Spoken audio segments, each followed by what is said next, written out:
Bem-vindos à segunda temporada de Lex Talk, o vosso podcast exclusivamente dedicado à beleza e à saúde das pernas. E realmente este mundo das pernas abrange tanta coisa que hoje vamos ter um episódio muito especial.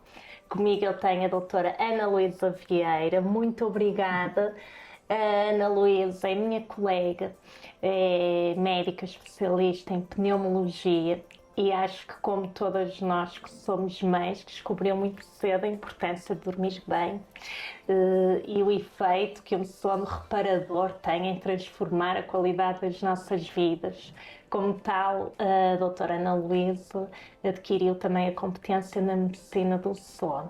Agora, o que é que será que a qualidade do sono tem a ver com a saúde das nossas pernas? Que relação existirá entre estas duas coisas que aparentemente nada têm a ver? É isso que nós vamos descobrir. Ana Luísa, muito obrigada. Acima de tudo, obrigada pela ideia e pelo incentivo. A ideia de vires aqui falar comigo sobre o impacto que o sono, a qualidade do sono, a forma como nós dormimos pode ter na saúde das nossas pernas e como é que as duas questões estão interligadas. Obrigada. Obrigada eu. Para mim é um privilégio poder falar sobre sono e colocar o sono na agenda das pessoas que nos ouvem, para se perceberem da importância que ele tem na nossa vida. É, porque eu acho que ainda é algo pouco falado, não é? Que se nós tivermos que descurar alguma coisa, é o sono que fica para o último. Não é? Se tivermos alguma coisa a encaixar mais na agenda, então fazemos durante a noite, dormimos um bocadinho menos, acordamos mais cedo, deitamos mais tarde. Não é verdade? É a ideia que eu tenho. Eu própria, às vezes... Somos a única espécie que intencionalmente rouba horas ao sono. E isso tem impacto, sem dúvida. Portanto, por um lado acordamos mais cedo, por outro lado deitamos mais tarde, porque temos todos os outros afazeres que não cabem na nossa agenda de 24 horas. Mas nós passamos 1/3 dos nossos dias, 24 horas, a dormir. Quando não o conseguimos fazer, efetivamente roubamos horas ao sono para fazer outras coisas. Qual é que é a estimado um tempo ideal do sono para cada pessoa? Isso é muito variável. Habitualmente nós temos ali as 8 horas como o tempo ideal para dormir, mas isso é sempre para toda a gente? Varia? Sim. Como é que é? A maior parte das instituições que se dedicam ao sono e à promoção da divulgação sobre os problemas de sono advogam entre 7 a 9 horas de sono, o que vai dar as tais 8 horas ali no meio. No entanto, a necessidade de sono é variável de pessoa para pessoa. Há os chamados short sleepers, que não precisam de dormir essa quantidade de horas para se sentir bem e efetivamente sentem-se bem com menos horas de sono. Há os long sleepers, que precisam de dormir mais tempo para sentir que tiveram um sono reparador, sem terem propriamente uma doença ou uma patologia associada. Depois há as pessoas que precisam de um determinado número de horas de sono, mas que, por algum motivo, estão a dormir menos naquela fase de vida em que se encontram e sentem claramente que precisam de dormir mais. As necessidades de cada pessoa são individuais e, por norma, nós conhecemos e sabemos mais ou menos quantas horas, mais coisa, menos coisa, precisamos de dormir para nos sentirmos bem. Portanto, é importante termos esta noção, estas balizas das horas, mas também é importante não ficarmos obcecados, entre aspas, com o número de horas que devíamos dormir, porque é isso que é recomendado. Depende da fase de vida que nos encontramos, as necessidades de sono variam de acordo com a idade em que estamos, desde o bebê, à criança, ao adolescente, ao adulto, ao idoso. O número de horas necessárias vai variar e depois também o tipo de sono, a arquitetura do nosso sono durante a noite é também variável e isso tem um impacto na quantidade de horas que necessitamos, ou seja, a quantidade relaciona-se com a qualidade e é importante termos quer quantidade de sono adequada, quer uma qualidade de sono adequada, que não está diretamente associada à quantidade, está relacionada, mas não é uma condição sine qua non. Ok, sim senhor. E então, nós vamos aqui tentar focar-nos um bocadinho na saúde das pernas. Como é que nós vamos aqui lidar um ponto é óbvio, quem trabalha muito, muito, chega ao fim do dia muito cansada, naturalmente que ainda vai para casa fazer isto, tratar dos filhos, arranjar o jantar, depois ainda tem se calhar que complementar alguma coisa de trabalho e acaba por dormir menos, é natural que acorde ainda com as pernas a doer, com as pernas cansadas. Isto nós conseguimos entender bem, mas depois há alguns casos específicos em que nós relacionamos realmente problemas do sono com patologia das pernas, e um desses é a apneia obstrutiva do sono, não é? E ouvimos falar muito da apneia obstrutiva do sono, mas se calhar nem sabemos muito bem, afinal, o que é este síndrome, porque é que se caracteriza. A apneia do sono é uma entidade prevalente, não há grandes dados fidedignos em relação à realidade nacional, no entanto sabemos que é prevalente e muitas vezes subdiagnosticada, ou seja, as pessoas têm apneia do sono, mas nem sempre estão conscientes que a têm. O que é a apneia do sono? Como o nome indica, durante o sono, quando estamos a dormir, há uma suspensão do nosso fluxo respiratório, do nosso fluxo de ar que vai do nariz até aos pulmões. Há uma apneia, uma suspensão desse fluxo por um período superior a 10 segundos, mais de 5 vezes por hora. Portanto, é como se as pessoas, desculpa interromper-te, só para desconstruirmos aqui um bocadinho, é como se deixassem de respirar, não é? Momentaneamente. Durante a noite paramos de respirar, durante esse período tem que ser no mínimo superior a 10 segundos, mais de 5 vezes por hora, mas pode ir por aí acima. E depois, para além de pararmos de respirar, o nosso organismo acorda, sente que paramos de respirar, obriga-nos a acordar para voltarmos a respirar. E é nesse obrigar a acordar que nós temos acordares frequentes durante a noite. Não temos noção que acordamos, temos uns microacordares e sabemos que, por um lado, a apneia do sono cursa com quebras de oxigênio durante a noite e depois cursa com estes acordares para respirar. E é aqui que entra o risco e o problema da apneia do sono, que é o impacto cardiovascular para as artérias e para as veias que este stress, que este evento durante a noite acarreta. Durante a noite o sono deve ser reparador, deve nos permitir descansar e deve permitir também que o nosso organismo consiga descansar. Organismo esse que tem os vários órgãos e sistemas. E as artérias e as veias são também um desses componentes. E durante a noite devem descansar, devem ter menos tensão, portanto a pressão arterial durante a noite deve ser inferior àquela registada durante o dia. E quando existe esta doença da apneia do sono, vemos que esta quebra, esta variação entre o dia e a noite não existe.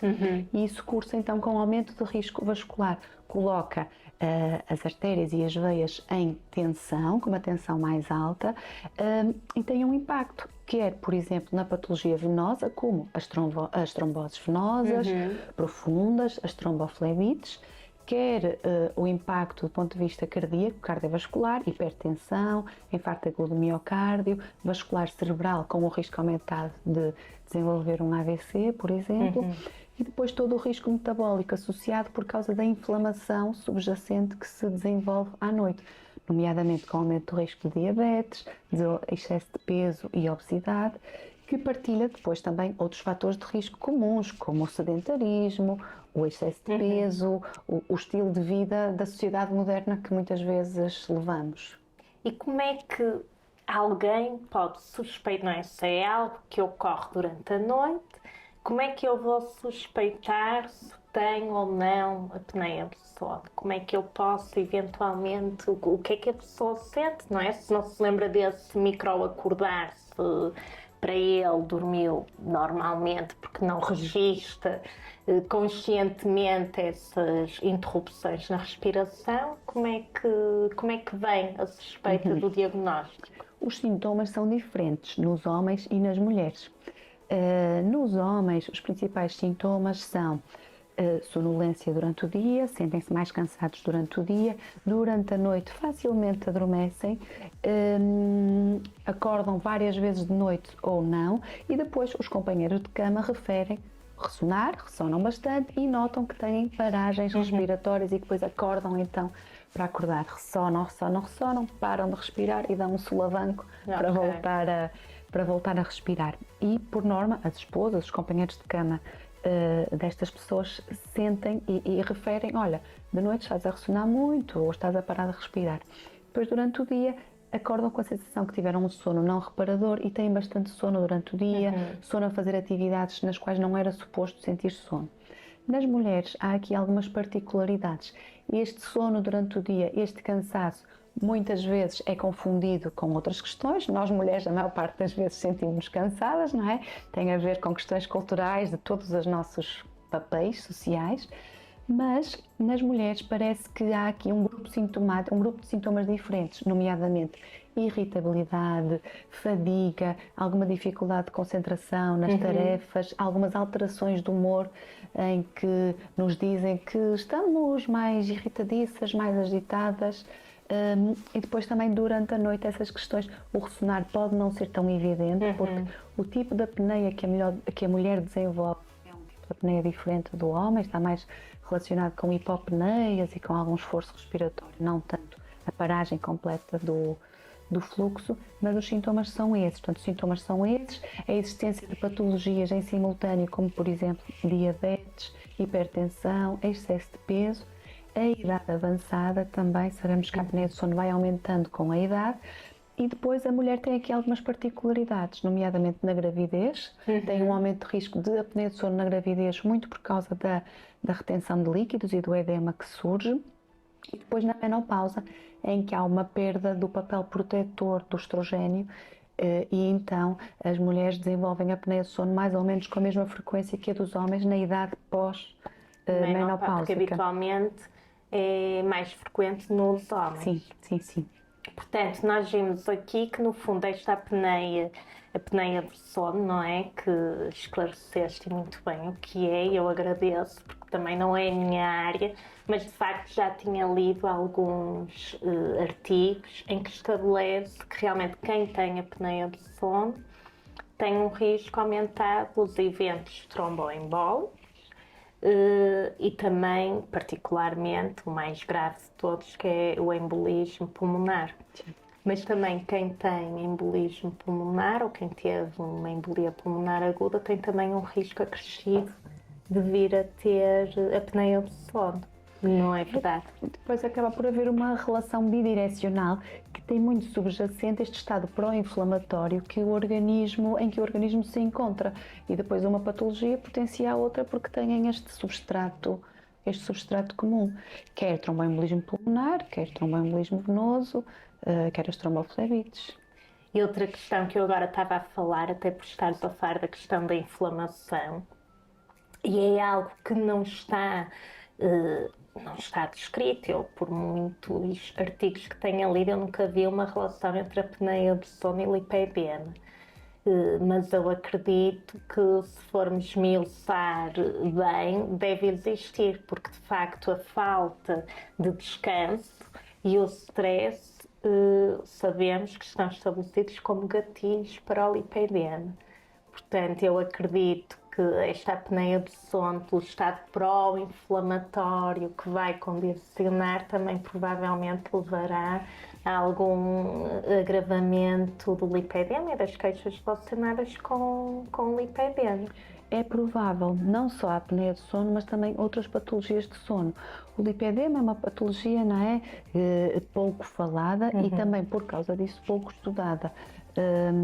E portanto a evidência que existe sobre a patologia respiratória de sono associada e sobre a patologia geral de sono associada também é limitada.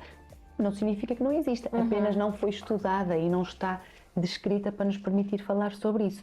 Mas há fatores de risco comuns. E sabemos que há uma acumulação desproporcional de edema nos membros inferiores. A apneia do sono, por sua vez, tem uma acumulação desproporcional de edema durante a noite na via respiratória superior. E há uma chamada teoria, que é a teoria do fluid shift, em que há uma mudança dos... Portanto, esses líquidos acumulados transferem-se durante a noite de locais e possivelmente eu acredito que haja uma transferência desses líquidos das pernas para esta zona e depois durante o dia, com a pessoa levantando-se, volta a drenar para as pernas. Não está descrito, mas para especialistas da área que conhecem a fisiopatologia por trás, não é? As características de cada uma das doenças, faz sentido que elas possam estar associadas. Exato. Também a própria doença venosa crónica, pela sensação de peso, cansaço, pela necessidade muitas vezes que as pessoas têm de colocar as perninhas ao alto, de até elevarem os pés da cama para terem um maior alívio, também interfere com a qualidade do sono, não é? É mesmo. Quem tem insuficiência venosa periférica, por um lado, tem esse aumento de risco também de ter apneia de sono pelas questões inflamatórias que já falamos. Por outro lado, quem tem insuficiência venosa periférica tem sintomas relacionados com as pernas durante a noite. Um desconforto, uma sensação de peso nas pernas. As queimbras noturnas. As queimbras, uma necessidade de mexer muito as pernas à noite para encontrar uma posição de conforto. E isso tem um impacto na qualidade do sono, porque, por um lado, não permite um adormecimento fácil nem simples, porque implica algum movimento antes de adormecer, e depois vamos ter também vários despertares noturnos por sintomas relacionados com as pernas. Ora, se acordamos várias vezes de noite por causa dessas queixas, dessas dores, também não vamos conseguir descansar, porque perturbamos o ciclo de sono e depois temos que entrar outra vez em sono, temos que adormecer e fazer as várias fases do sono. E então como é que há assim algumas dicas que se possa dar a quem nos está a ouvir para dormir melhor, para fazer um autocuidado do seu sono, da sua qualidade de sono? O que é que tu recomendas? O que é que as pessoas devem fazer? Sem dúvida, há aqui várias estratégias. Por um lado, perceber a importância do sono para nos sentirmos bem e para termos uma vida saudável, porque quer a apneia de sono, quer outros distúrbios de sono, como a simples privação de sono, têm impacto na nossa saúde e nas doenças que podem advir daí. Portanto, fazer do sono também uma prioridade, tal como temos outras prioridades na vida. E para fazermos do sono uma prioridade, é importante termos aqui alguns truques, termos alguns rituais, por assim dizer. Acordar mais ou menos à mesma hora, quer à semana, quer ao fim de semana, estarmos expostos à luz solar direta para ajudar a regular o nosso ritmo circadiano, o nosso relógio biológico. A partir do fim da tarde, começar a abrandar, e esse abrandar traduz-se na iluminação que usamos nas nossas casas, na estimulação com os ecrãs, que não é recomendado, no tipo de refeição que temos à noite, as horas a que jantamos e a quantidade de comida. E o tipo de comida também, tipo de comida, exatamente. Depois, os hábitos que nós temos antes de dormir, desde a hora de jantar até a hora que vamos dormir, aquilo que fazemos, é importante dar sinais ao nosso corpo que está na hora de abrandar, está na hora de acalmar, está na hora de dormir. Para aquelas pessoas que têm muita ansiedade relacionada com o sono ou relacionada com as tarefas que vão ter no dia a seguir, pode ser uma boa solução escrever num papel os pensamentos que temos na nossa cabeça e que nos estão a impedir esse descanso, porque estamos preocupados com vários assuntos. Portanto, escrever quase como se fosse uma lista de tarefas para o dia a seguir, já ficou no papel, ficou resolvido. Depois é também importante termos essa rotina de autocuidado antes de irmos dormir.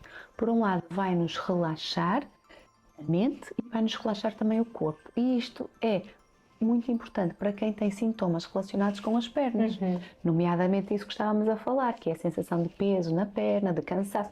Passamos o dia todo a pé, passamos o dia todo sentados, portanto é natural haver alguma acumulação desses líquidos à noite na zona das pernas. Portanto, um banho morno, uma massagem com as pernas ao alto, por exemplo, para fazer quase uma drenagem manual. Por um lado, vai-nos permitir esse toque, não é? Quase como se fosse um toque terapêutico em nós próprios, que nos vai dar um relaxamento do corpo e vai nos dar também um autocuidado, que é muito importante para nos sentirmos bem, para nos darmos quase como se fosse um carinho, uma massagem, para depois conseguirmos entrar no sono.